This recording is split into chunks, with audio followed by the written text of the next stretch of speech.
Bienvenidos a un programa más de esta semana. El tema, pues, es evidente, hay que analizar los resultados municipales en este 2020 para poder comprender cómo está reaccionando los pueblos alrededor de las figuras tan importantes como son las alcaldías y los consejos municipales.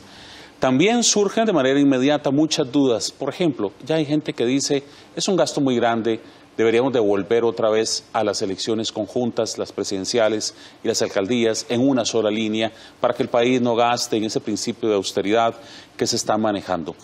Hay que revisar muchos datos, hay que analizar realmente lo que sucedió. Creo que fue una elección interesante y qué mejor que tres especialistas de primer nivel para hacerlo. Yo les doy la más cordial bienvenida. Doña Gina Cibaja Quesada, politóloga, gracias por estar con nosotros. Doña Argentina Artavia Medrano, politóloga, y don Pablo Barahona Kruger, también politólogo, que hoy van a analizar conmigo este tema que realmente todavía está en la piel de los costarricenses. Para aquellos que dicen que la política no importa, yo tengo que decirles siempre que es un tema de los cuales cuando tratamos aquí en el programa de esta semana, siempre hay muchísima gente que escribe sus mensajes preguntando una y otra cosa, y yo sí creo que al final importa y es importante que importe, valga el uso del lenguaje.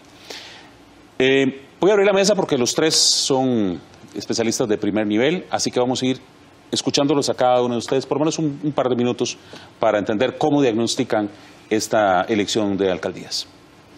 Me está viendo como que yo, bueno, muchas gracias por estar aquí compartiendo con mis colegas expertos también muy conocedores de esta dinámica, y gracias por la invitación, Alan. Yo saco tres lecciones como para ponerlos ahí en la mesa de este proceso electoral. La primera lección que obtengo es que seguimos sin lograr reavivar el interés por los procesos electorales y la importancia que tienen estos a nivel local, porque es el gobierno más cercano de la comunidad. Sigue habiendo en promedio por alrededor del 65% de abstencionismo. Esto quiere decir que todas las autoridades electas fueron electas por menos de la mitad del padrón electoral de cada cantón.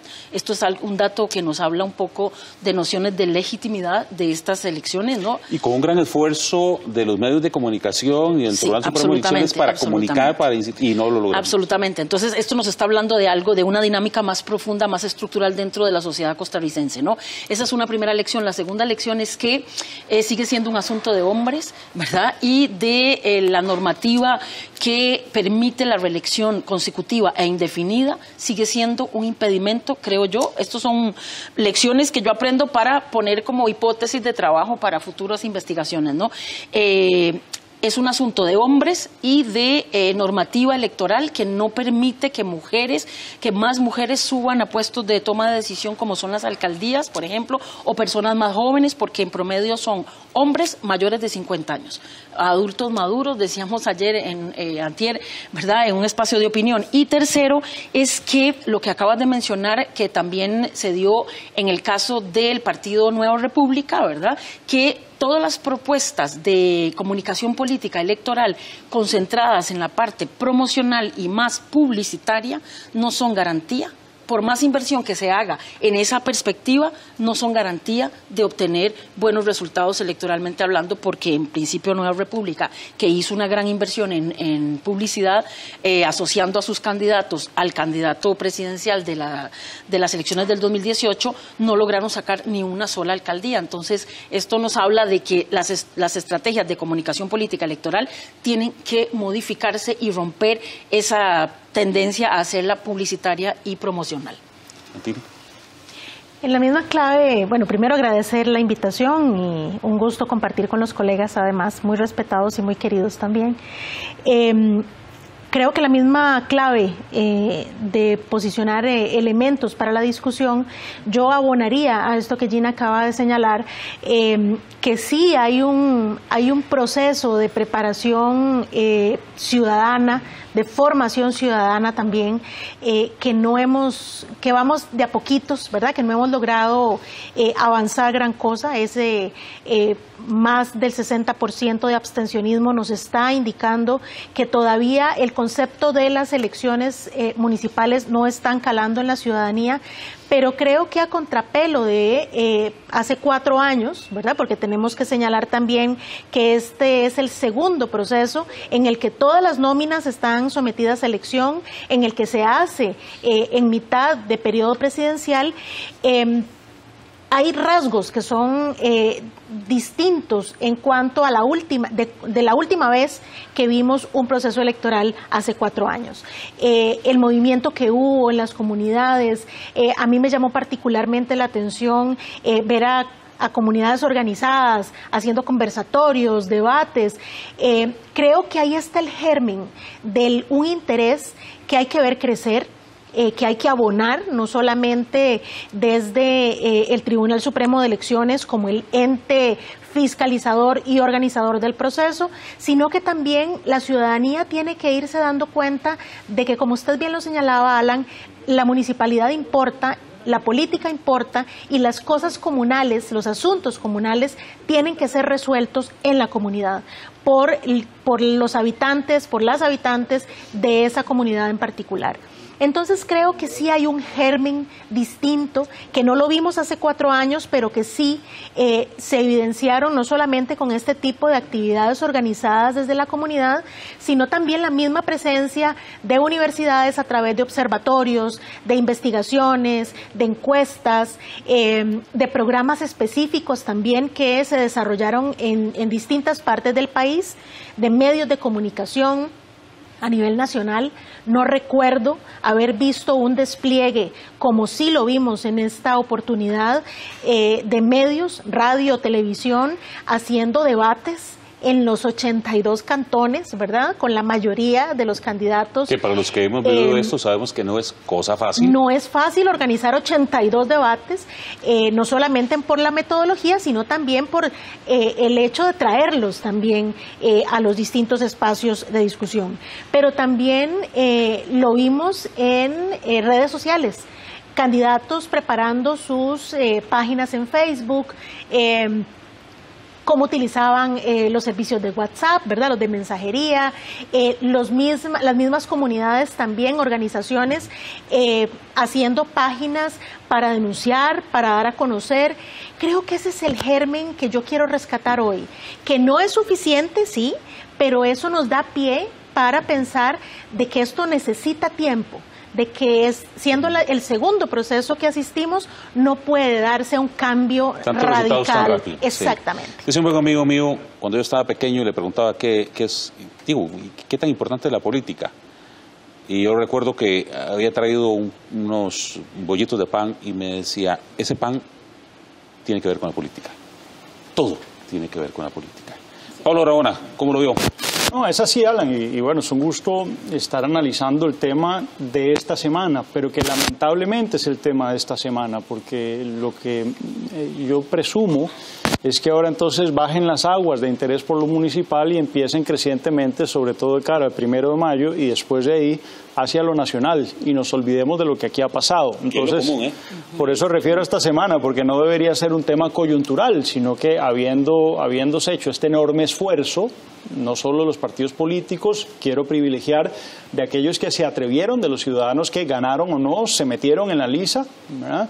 Y eso creo que hay que privilegiarlo y no deshonrarlo incluso con el abstencionismo, que es aquí, sigue siendo la llave de torque que explica estas elecciones, este proceso electoral a nivel municipal.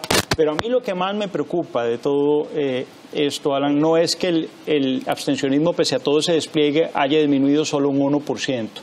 Me preocupa lo que está de fondo. Hay un abstencionismo estructural que es muy difícil tocar, de aquel que está de viaje, que está en hospital, que está preso, que simple y sencillamente ese día no pudo ir, ¿verdad? O que trabaja lejos, esos días está en guardia, así sea domingo.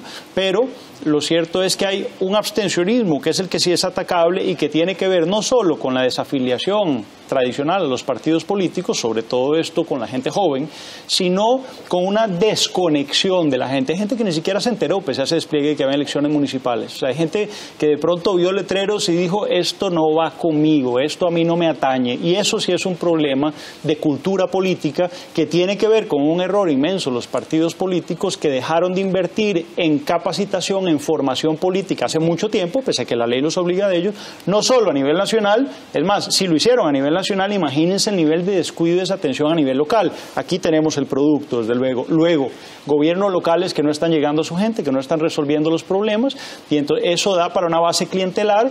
El mejor ejemplo, desde luego, es Matis en Limón o Johnny Araya en San José. Veamos que el cantón más formado de San José del Carmen sí vota por otro candidato, pero gana y lo dice. Johnny Araya en su discurso de victoria: yo gano gracias a las barriadas, no lo dice así, pero pobres, a la gente que está más marginada de la ciudad que él desde hace prácticamente 30 años está gobernando, y esos son los que le siguen dando el voto. Eso no se explica sino en clave clientelar, hay que decirlo con todas sus letras. Y entonces aquí, más allá del abstencionismo que implica un cabreo, una desesperanza, una desconexión, aquellos que ni se enteraron, y de partidos, insisto, que han dejado de hacer la tarea, hay que abonar también el riesgo que supone que no haya financiamiento político a nivel local. Eso es un tema estructural que sigue debilitando, digamos, la inversión a nivel local para poder atraer gente. Digo, sin plata es difícil hacer chocolate, y la gente pues más o menos trae a votar a la gente que puede, pero en transporte, no solo a nivel de comunicación política, es importante esto. Y bueno, hay que decir, vean ustedes la clave que supone el abstencionismo. El mayor abstencionismo se presentó en San José, donde hubo continuismo de un alcalde muy cuestionado política, incluso judicialmente, digo políticamente en cuanto a sus réditos para la propia comunidad, que viene gobernando y regentándose tantísimos años, más allá de su historia política personal. Pero vean ustedes que en Cartago, donde más bajó el abstencionismo, sí hubo un cambio de poder, pese a tratarse también del alcalde que se quería reelegir. Entonces el abstencionismo sí importa, y yo quisiera después hablar un poco del tema de las 9 mujeres, del adultocentrismo que se está imponiendo a nivel municipal, porque creo que son temas no menores que Gina mencionó bien como abrebocas de este debate. En efecto, quiero volver también con este tema de mujeres. Quiero decir que cuando terminó el domingo la votación, yo levanté la banderita esta de, caramba, tiene que haber más participación de mujeres. Al día siguiente me puse a reflexionar cuando repasé que había lugares en donde habían 5 candidatas mujeres. 5. Y ganó un hombre. Entonces se queda uno pensando, caramba, ¿qué pasó aquí? Pero una pausa, ya venimos con más.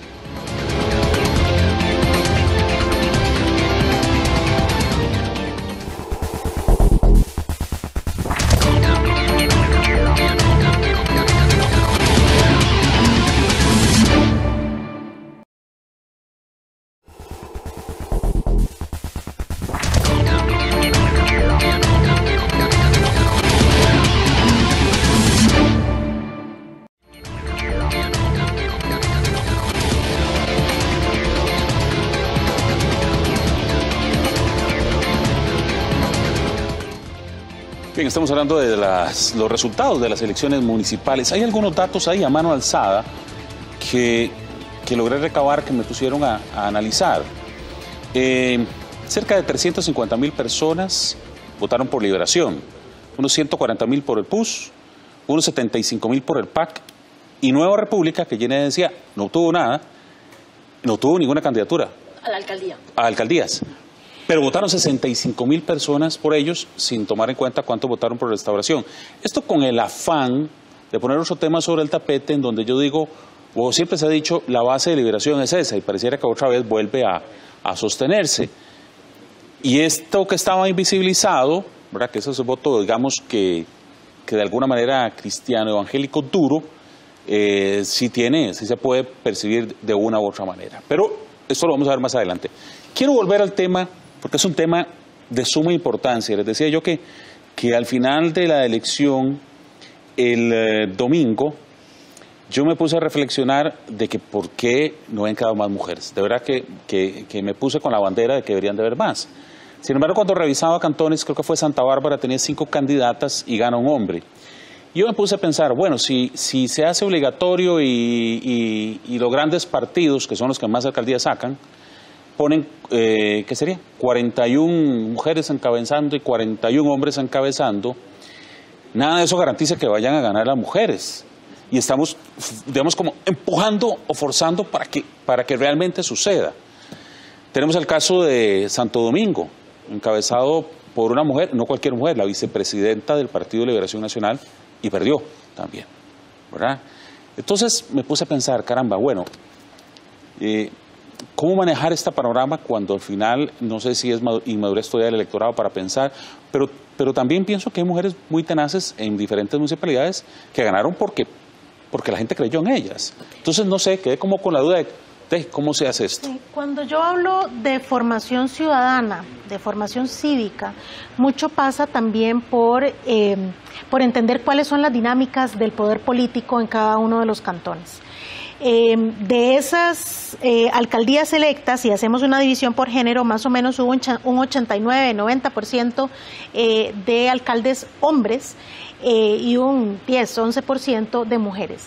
Pero resulta que de las alcaldías reelegidas, hay 5 mujeres que lograron reelegirse.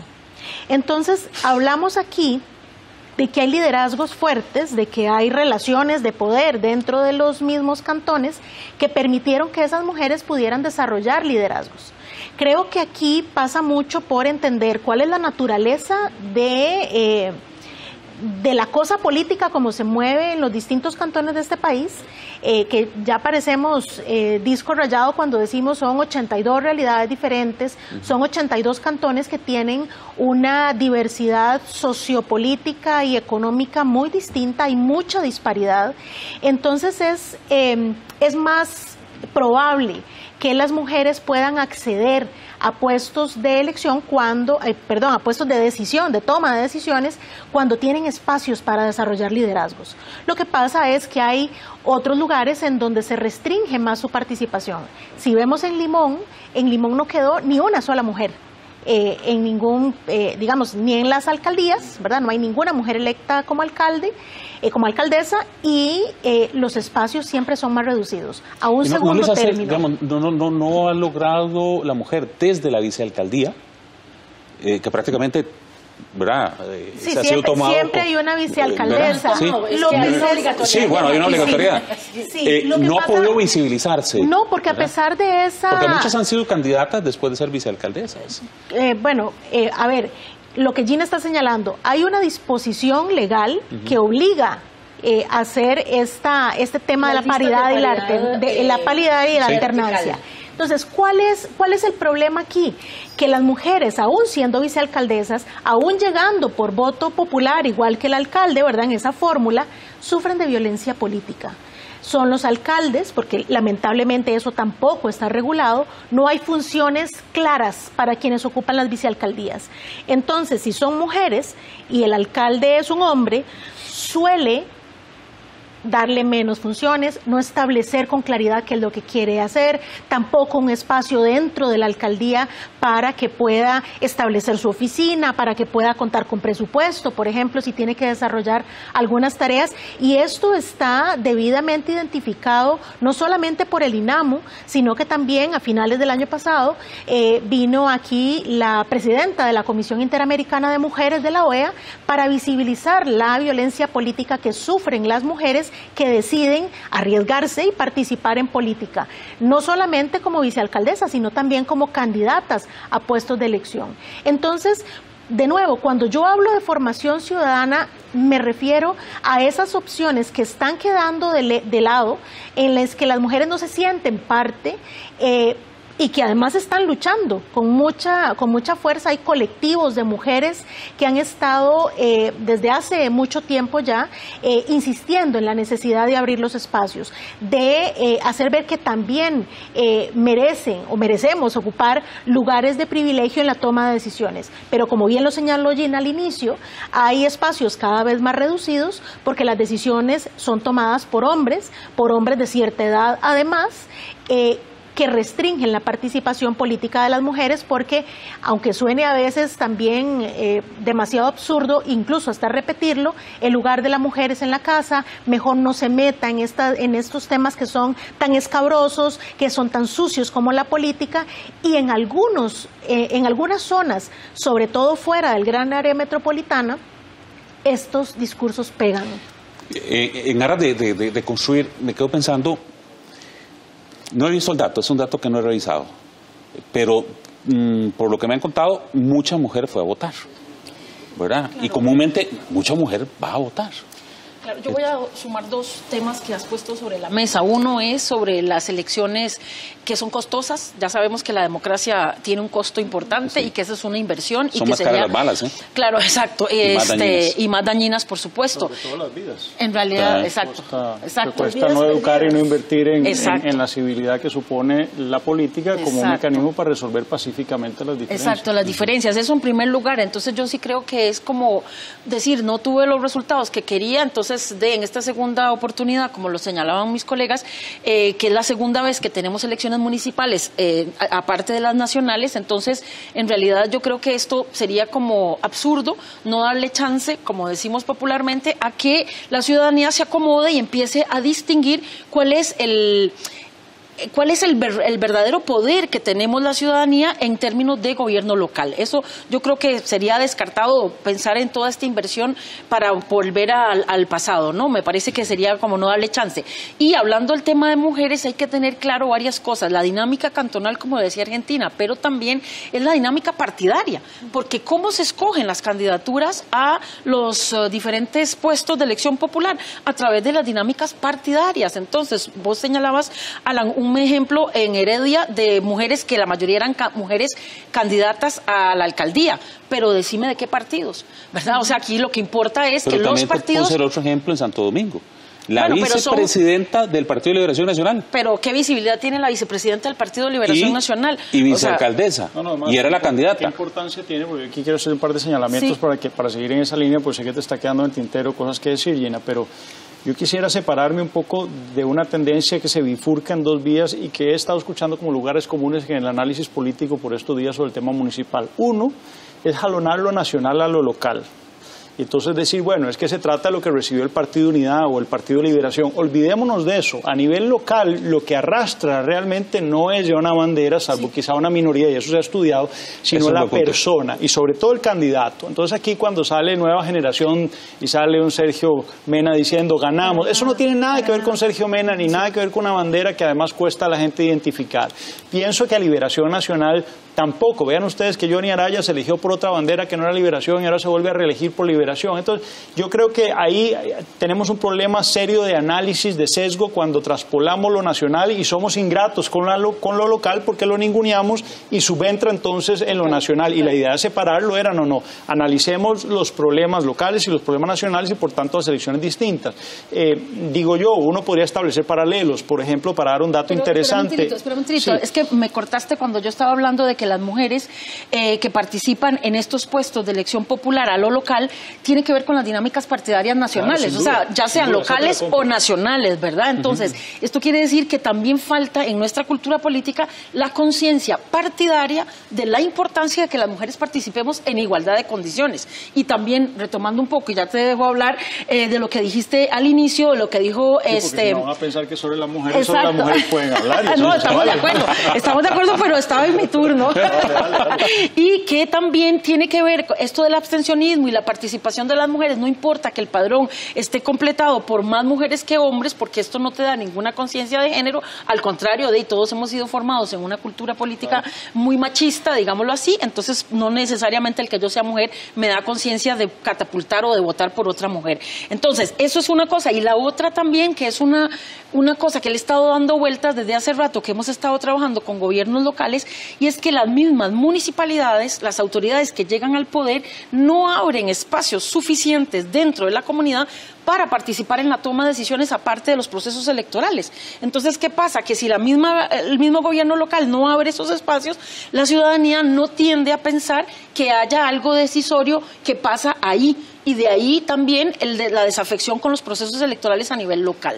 Eso era. Hablé de una bifurcación y de un cruce. Uno es esa traspolación entre lo local y lo nacional. Pero la otra es que estamos interpretando, y eso han sido todos los análisis hasta ahora, y de pronto estamos incurriendo aquí también ese sesgo, de analizar las elecciones municipales solo desde los alcaldes. Y aquí se escoge mucho más. Hay una corriente subterránea que no estamos viendo que tener con otros puestos donde habría que ver cómo quedó género, cómo quedaron los partidos, y entonces no es solo el Ejecutivo Municipal. Como no quiero que te quedes con discurso a medio camino, déjame ir a una pausa. Ya venimos con más para que usted tenga su buen ratito. Esta semana usted manda, Alan. Está bien.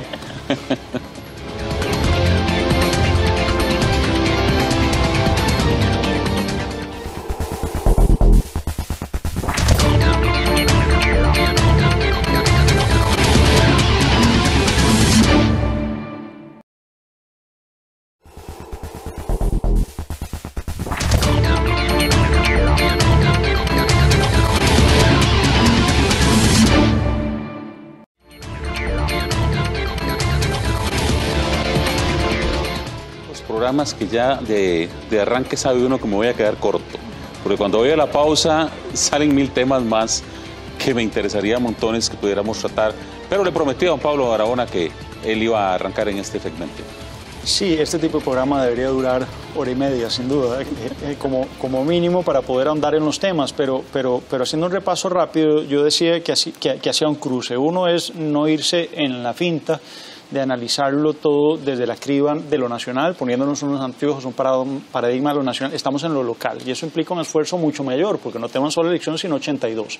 Y esto implica analizar 82 candidatos. Es imposible que los conozcamos todos, normalmente en la nacional sí, es gente mucho más visible, que conocemos con qué pie renquea, de dónde vienen, por dónde han pasado.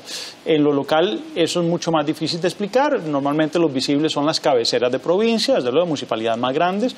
Aquí hay un dato, y por otro lado también en no quedarnos solo en las alcaldías, porque eso es algo no solo ingrato, sino desde el punto de vista del análisis político, es un sesgo que nos lleva a errores de juicio tremendos, sobre todo porque estamos desplazando el legislativo municipal, que recordemos es el más importante, digamos, el más visible es el alcalde, pero en realidad al alcalde le aprueba un presupuesto, como sucede a nivel nacional, los regidores, y son los que tienen el poder de dónde poner la plata y dónde se hace la inversión, llamar a cuentas a un alcalde, censurarlo e incluso si quieren torturarlo hasta el punto de ningunearlo, y en realidad los regidores, si es gente de nivel y funciona políticamente, le puede ejercer un control político que termina de hacer que un alcalde digamos, tenga que navegar muy de la mano con sus legisladores municipios, quiero decir con los regidores, y de ahí para abajo podemos seguir con los intendentes y con los síndicos. Entonces esos dos elementos los quiero poner al pie, y yo quiero agregar algo muy rápido. Tocaron muy de frente el tema de la mujer. No quiero quedarme fuera de eso porque hay que tener cuidado. Las acciones afirmativas, y lo digo ahí poniéndome el sombrero más de abogado, recordemos que es una deformación legal que le imponemos a la política para corregir una deformación, un juanete que tiene nuestra cultura política. En este caso, un machismo que está operando y que impera en nuestra sociedad, que se supone que como acción afirmativa no debe ser permanente, sino que debe servir para culturizar y corregir, y después mujeres juéguenselas porque ya las llevamos a nivel. Mientras no esté en nivel, en todo lo que hacemos fortalecer a la mujer, porque ahí sí, vemos que sola no puede culturalmente hablando. Pero es una deformación, si es una deformación de la voluntad popular, si la vemos puramente, ¿no? Porque lo que le estamos diciendo a la gente es, tienen ustedes que privilegiar esto. Vamos a ver por qué se están resistiendo, lo decías bien, los partidos políticos, a que ahora la paridad también sea una paridad secuencial. Es decir, si ahora usted postuló una mujer en el 2020, entonces quiere decir que en el 2024 usted va a tener que postular un hombre, o viceversa. Los partidos dicen no y el tribunal dicen quizás eso es demasiado. Bueno, es una discusión que tenemos varios años para dar porque implicaría una reforma legal. Pero lo que quiero decir con esto, hay que tener cuidado, porque creo que lo que está pasando con solo 9 alcaldías de mujeres, que por supuesto es una minoría y es una vergüenza para un país que se dice en la modernidad democrática, ¿verdad? Hay que tener cuidado por no todo se explica del machismo, ¿verdad? Hay otras claves estructurales de fondo que tienen que ver con nuestro sistema económico también, ¿verdad? Que son los que están impidiendo también que haya más mujeres, y lo digo, en estas mesas la mayoría de los analistas políticos también suelen ser hombres. ¿No hay mujeres capaces? No, claro que las hay. Quizás no están tan visibilizadas o no están tan incorporadas. Claro, aquí más bien somos minoría. Entonces lo digo como analista, y eso está... Y eso, yo soy solo analista, que hay un conductor. Estoy hablando de actoras, no del árbitro, estoy hablando de actoras. Pero yo quiero agregar a esto, si me permiten, porque hay que hablar aquí de adultocentrismo. No creo que hay que concentrarse solo en el tema de la mujer. Recordemos que las convenciones internacionales, y hablo de la interamericana, por ejemplo, dicen que es tan odioso ser racista, como ser machista, como ser adultocentrista. Es decir, es tan odioso decirle a alguien que usted está muy viejo. Ya usted tiene 75, 80 años, ya usted lo que está diciendo es que usted es viejo, eso no, y a la inversa también, decir que usted está muy joven, no está preparado. En un país en donde, quiero decir esto, 65 de los alcaldes electos tienen más de 50 años. Esto no se puede llamar sino una gerontocracia. Y eso es un grave daño que le estamos haciendo como sistema político, sobre todo en un país que acaba de elegir un presidente de 38 años, que según lo que yo noto en redes sociales y demás expresiones, que son valederas para el análisis, hay que tomarlas en cuenta, están admiradísimos con un Bukele que tiene un año menos todavía, o 2 años menos que Carlos Alvarado. Es decir, parece que el rupturismo a nivel local no está tan presente y sí se quiere apostar más por liderazgos más tradicionales y más viejos. Y con esto quiero sumar un elemento que no podemos dejar de plantear en la mesa y que quizá no estuvo desde el principio en nuestro análisis y en nuestro radar, pero que es fundamental, y es que 50 alcaldes se están reeligiendo. Lo que implica es que más allá de los cambios normativos que podríamos hacer para fortalecer a las mujeres en la política local, quizá lo más importante es romperle el espinazo, uno, a la reelección, porque eso está impidiendo que crezcan nuevos liderazgos jóvenes, de mujeres, de lo que sea, porque no también de adultos mayores que tienen mucho que aportar, algunos ya pensionados, tienen todo el tiempo para meterse en política local, conocen su cantón. Eso es uno, hay que romperle el espinazo a la reelección e incluso yo me opondría a la reelección sucesiva, pero si no hay que ponerle término a eso para que sean solo 2 reelecciones, si esa es la decisión política. Y por otro lado también es romperle el espinazo al monopolio de los partidos políticos a nivel al menos local. Debería operar también para diputaciones, pero al nivel local no puede ser que un líder comunal que resuelve el problema ambiental en Cruzitas o que resuelve el problema de la basura en Tibás o se mete a planificar y hacer transformación de la cosa pública en los parques, en el transporte público, le tengamos que decir, sí, Alan, usted es muy bueno, pero vaya y pase por la molienda de un partido político en el que usted tiene que hacer fila, en donde usted tiene que guardarse sus principios éticos, porque si no, no lo dejamos, no usted, al electorado que vote por usted, y eso es completamente antidemocrático. Esas son reformas de fondo que me parece a mí que podrían desembocar otras reformas que sí podrían encantar a la ciudadanía, porque podrían decir, no, yo no voto porque no están votando, hablan por Liberación o por la Unidad o por el PAC, están votando por la persona, y dicen, usted ya me demostró que usted está comprometido con la comunidad, que usted resuelve los problemas, que son esto, sí, le voy a eso, no me interesa, y que sigan los partidos así peleando con esta gente que viene de la llanura a pelear. Déjame poner ese tema sobre el también, sí, ¿no? Claro, déjame hacer ese tema, o poner ese tema sobre el tapete. Hoy en la mañana conversaba con alguna gente de Naranjo y me decían, nosotros no importa de qué partido éramos, íbamos a votar para reelegir al que hoy está, ¿verdad? Porque realmente demostró que sabe hacer las cosas, independientemente del partido. Y eso me lleva a los liderazgos. Se mostró con la aparición de estos partidos comunales que siguen creciendo, que ese liderazgo es el que va a imperar en las próximas elecciones más que la fuerza de los partidos. ¿Y qué opinan del tema de la reelección? Bueno, sí. perdona. Aquí hay que tener cuidado con varios temas. Primero, el creer que el éxito radica en la cantidad de alcaldías alcanzadas por partido político, sin, insisto, verificar cuál es la correlación de fuerzas a lo interno de cada una de esas elecciones en cada uno de los cantones. Porque eso nos permite entonces identificar abrir el ojo al Consejo Municipal. Por supuesto, porque entonces los partidos que en este momento no cuentan con ninguna alcaldía, ¿verdad?, ganada, quizás sí puedan tener una mayoría en el Consejo Municipal, o incluso empezar a tener una presencia de la que antes no disponía. Y podemos entrar en detalle en unos minutos. Lo otro es la tentación de devolver el proceso, de decir, retrotraigámoslo a aquellos momentos en donde los procesos eran, o sea, de todas las elecciones eran en un solo momento, porque lo que se hace es invisibilizar justamente a esos liderazgos de los que usted se está refiriendo. Veamos que de las 50 personas que se reeligieron, 5 cambiaron de partido. Significa, por ejemplo, en el caso de La Unión, del Cantón de La Unión, el actual alcalde busca otro partido político porque en el que lo llevó al poder no encontró los espacios para que lo respaldaran en esa necesidad de reelegirse, en esa voluntad de reelegirse. En Moravia igual. El alcalde que hace 4 años se reeligió por un partido, armó un partido distinto y prácticamente aplastó las intenciones de voto para los otros partidos que estaban ahí.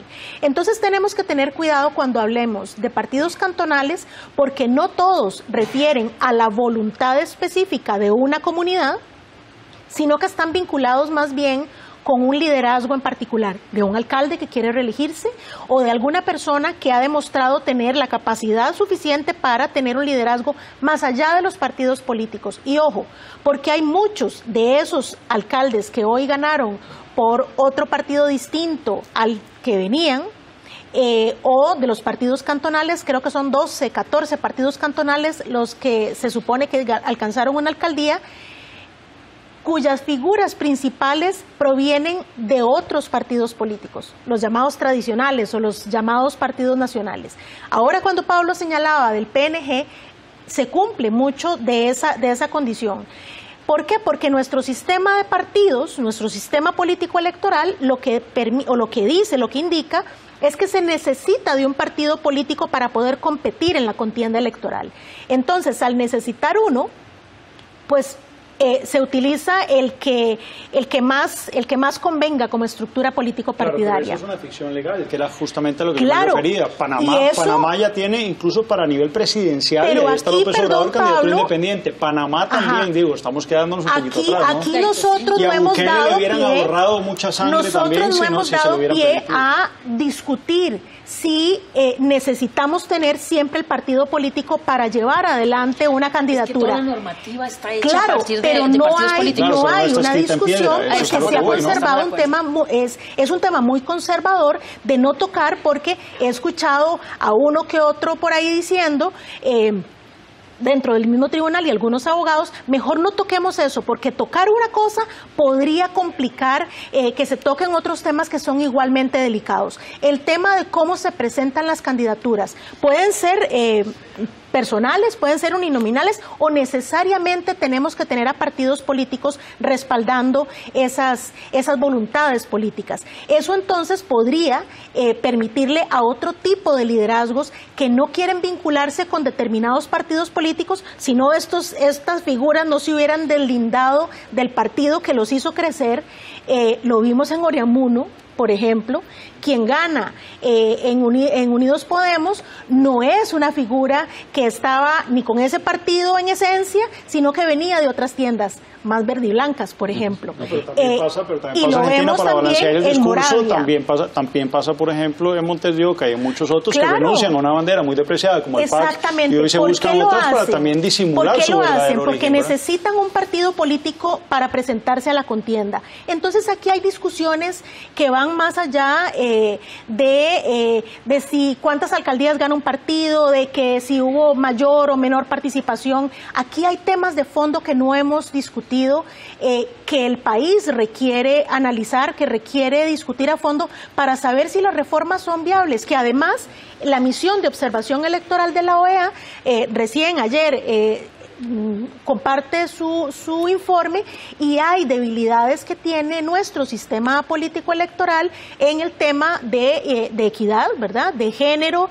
en el tema de la participación de las personas jóvenes, en el tema también de los presupuestos, que no hemos hablado tampoco de eso. El presupuesto de los partidos políticos, sí, ese es el esquema. El tema del acceso a los medios de comunicación, que por cierto el tribunal fue muy pendejo cuando se lo dijimos, 15 observadores, entre los que estaba, por cierto, Guillermo Solís, Alberto Cañas, Hilda Chenapuy, María Eugenia Bósol y yo firmamos una carta que yo redacté y que guardo la respuesta del tribunal cuando le dijimos de cara al TLC: asegura igual acceso a los medios de comunicación de las tendencias del sí y no, que además eran dos, no eran esta cantidad, esta diáspora de partidos políticos. Era más fácil hacerlo, y dijeron no, nosotros con los medios de comunicación no nos podemos meter, y les dijimos ¿por qué no? Si eso ya se hace en otros países. El IFE en México compra la pauta y la reparte. Así es. No, y entonces también se ahorran los chorizos. El IFE no lo compra, el IFE lo que hace es que reparte lo de las hay una legislación sobre franjas electorales. Pero una legislación que nosotros no hemos querido tener. No, pero igual que acá, recuerden que ustedes que el gobierno y el Estado tiene derecho también a ciertos minutos de la frecuencia que concede. Lo que pasa es que nadie se quiere comer, sí, pero el gobierno, igual que le cede la administración de la seguridad pública durante tiempo electoral, puede decirle, tómete una, administre eso. Las candidaturas que hay. Yo no diría que es imposible. Me permiten ir una pausa para no cortarles el tema de venir en el último fragmento.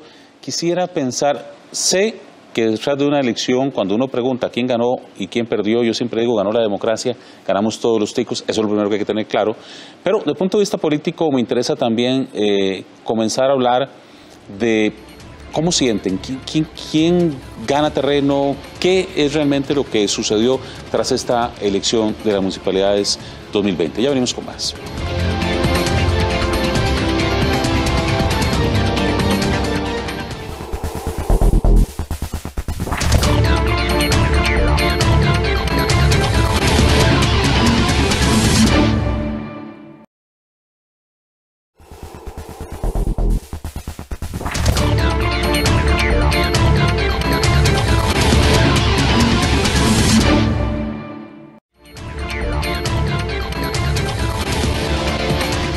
Bien, en realidad es impresionante la cantidad de información que estos tres grandes invitados del día de hoy generan minuto a minuto.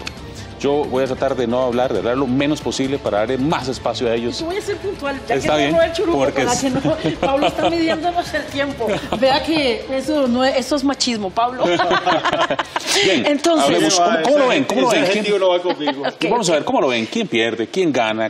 ¿Cómo lo ven? Es que yo quedé pendiente de decir dos cosas con respecto al segmento anterior sobre la reelección. A mí me parece que la reelección, como ya lo dijo Pablo, también lo reafirmó Argentina, creo que la reelección es válida en cualquier sistema político porque a veces tenemos proyectos que pueden tener un mayor aliento y entonces es válido. Lo que a mí me parece que debería de regularse es la reelección consecutiva. Bueno, la consecutiva podría ser 2 periodos, pero lo que sea indefinida, eso es lo que a mí me parece que lesiona muchísimo otro tipo de liderazgo. Si ahí hago puente con un tema que usted mencionaba, Alan, de que había gente que le había dicho que votaba por esto, por la otra persona. Sí, perdón, es que lo dije en el comercial, que me fui a sondear gente que no fue a votar en Heredia, ¿verdad?, donde yo voto, que ganó José Manuel Ulate, y me decían, bueno, mire, es que para acá vamos a votar por José Manuel, lo está haciendo bien, ¿verdad? Y además con los que él lleva a votar ya gana. Claro, pero que esa dinámica política no se da en todo lado. También hay una dinámica política que reflejan los datos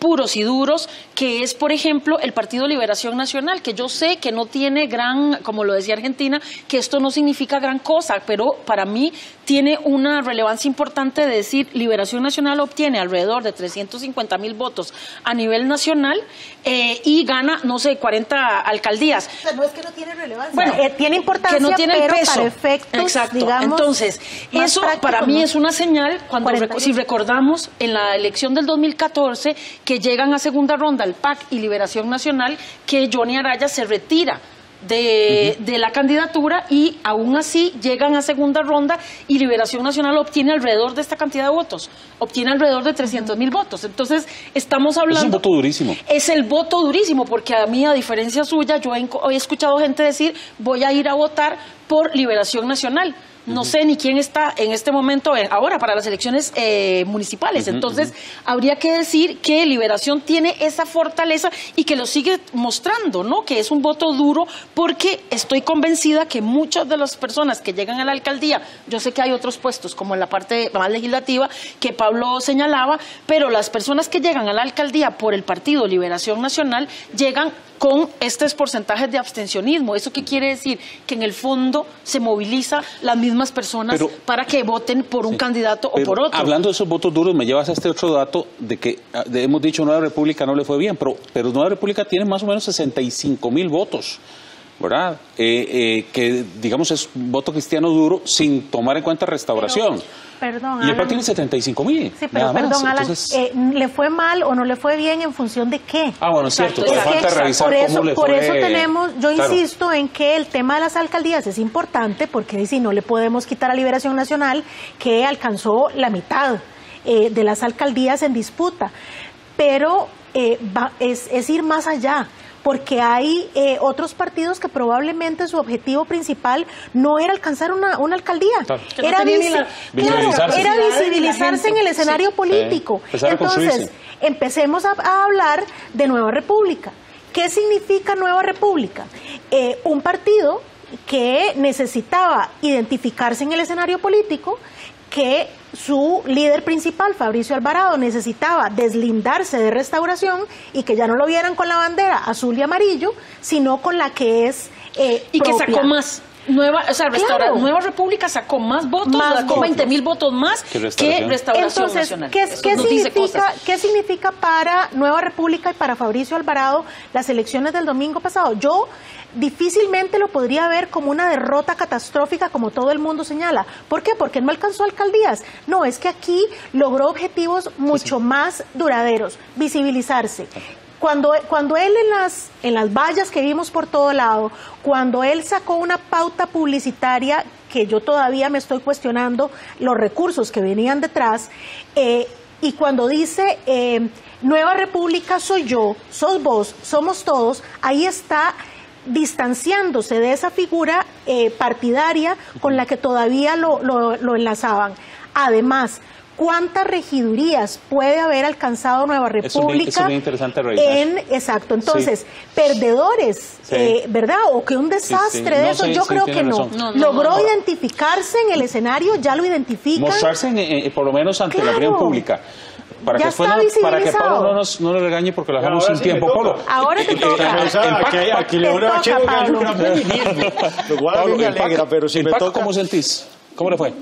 Bueno, no, yo pienso que hay que plantear con crudo realismo que desde luego Liberación Nacional ha perdido no solo en los últimos 10 años, ¿verdad?, progresivamente más de 20 alcaldías, ¿verdad?, sino además también ha perdido el 26% de las diputaciones en 10 años. Lo que quiere decir es que si lo quieren analizar en esos términos, Liberación Nacional está decreciendo.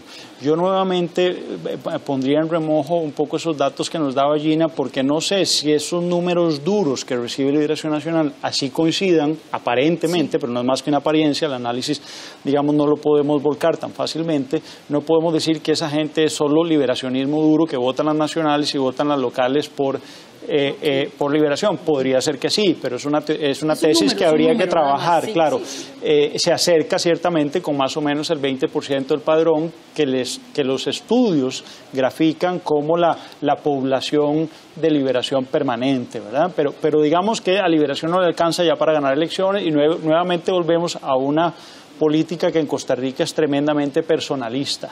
Los equipos a nivel local no importaron lo suficiente, lo cual a mí me parece un grave error. Me parece que a nivel local en general no hubo estrategias de campaña. Vamos a ver, a Johnny Araya se le metieron de manera improvisada desde todos los partidos políticos, yo no quiero referirme solo al PAC, porque no entendieron que tenían que meterse en los barrios pobres de San José, en los barrios populosos, y estoy hablando sobre todo de los Atillos, estoy hablando de aquí donde estamos, Pavas. Es decir, el 25% de la población recibida por Johnny Araya viene aquí donde estamos, de Pavas. Y con eso aplastó a todo lo demás. Y solo con eso, ya, salvo que le ganaran a Atillo, ya no lo podían alcanzar, y ganó en Atillo también. Entonces, eso es de estrategia política elemental si te vas a meter al tren de un Johnny Araya y de una Liberación Nacional en la alcaldía más importante para que me alcance el tiempo, Pablo. ¿Cómo ven el tema del PAC? Es que hemos tocado Nueva República, otro, y no puedo tocar Unidad ni el PAC. ¿Cómo vieron al PAC? Para que me alcance el tiempo. Retratado en su justo tamaño el PAC. El PAC es un partido tremendamente pequeño, muy disminuido, con una estructura y una agilidad política que yo diría está muy en ciernes, que se ha basado en dos espejismos electorales importantes, el 1.300.000 votos de Luis Guillermo. 20 años de estar formados y con gobierno. Y no tiene base todavía. Y con gobierno. Y recordemos que habían reproches de que este gobierno estaba haciendo mucha publicidad, se estaba acercando mucho a las localidades. Yo no voy a decir eso es cierto o no, el tribunal aporta la rechazó, lo cual a mí me parece un error, ¿verdad? Pero lo cierto es que ni con eso les alcanzó, y más bien hubo, hay que decirlo, alcanzan muy poquitas alcaldías. Nuevamente yo no diría que es el PAC, sino probablemente ahí sí, liderazgos fuertes, campañas bien estructuradas, bien dirigidas. Pero bueno, desde luego aquí el PAC yo diría que es mucho más perdedor que Fabricio, que sin embargo yo no haría un análisis tan cándido sobre Fabricio Alvarado, que cometió un error garrafal de decir este partido soy yo, poner su fotografía por delante de algo que sí es una derrota, es decir, yo cambiaría 77 candidaturas a alcaldías por haber ganado una sola alcaldía, no ganaron ni una, hay que ver regiduría, cierto, pero él se pone otra vez la fotografía y el saco de la derrota. En Estados Unidos, ¿qué se está discutiendo? Y hago nada más el parangón rápido ahora en las primarias del Estado Demócrata. ¿Por qué Sanders le está pasando a Biden, que era el favorito en todas las encuestas? Por un criterio que en Costa Rica tenemos también que empezar a incorporar análisis político, la elegibilidad, es decir, las posibilidades de ganarle a Trump.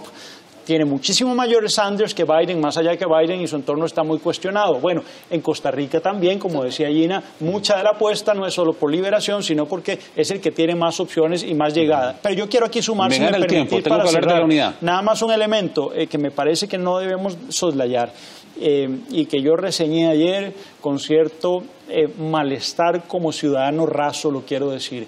Que hayan expresidentes pero que haya un presidente de la República que esté votando en un cantón que no le corresponde, como Carlos Alvarado, que vive en Santana y se vino a votar a Pavas, donde viven sus papás, no él, a mí me parece que refleja una irresponsabilidad política supina cuando se trata del primer dignatario que debe dar el ejemplo. ¿Por qué? Porque estamos distorsionando lo local. Es irresponsable. Yo me estoy en Montes de Oca, pero yo voto en Escazú, donde vivo hace más de 6 años, y apenas me cambié, hice mi cambio domiciliar.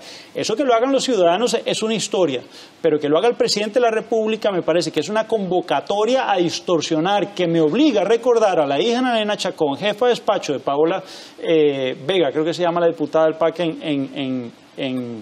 en la Asamblea Legislativa, que llamó a sus huestes como presidenta del PAC a cambiarse donde sí tenían candidaturas, ellos llaman progresistas, con opciones, con elegibilidad para no perder el voto aunque usted no residiera ahí, lo cual implica distorsionar, y algunos podríamos hablar de prefraude, y esto lo digo como letrado del Tribunal Supremo de Elecciones, porque es tranquilo, metámosle a Johnny toda la batería, múdense todos de las costas y ese día se vienen a votar a San José para ver si así Johnny gana. Eso me parece muy grave. El presidente no votó donde me dicen que Laura Chinchilla votó en Desasparados donde creció y no en Santana donde también vive. Esas distorsiones quieren decir que nuestros políticos y nuestros dignatarios no se están tomando en serio lo local, sino solo un selfie para ir a votar. Y a mí eso me preocupa, tengo que decir. Me quedan muy pocos minutos. La Unidad Social Cristiana.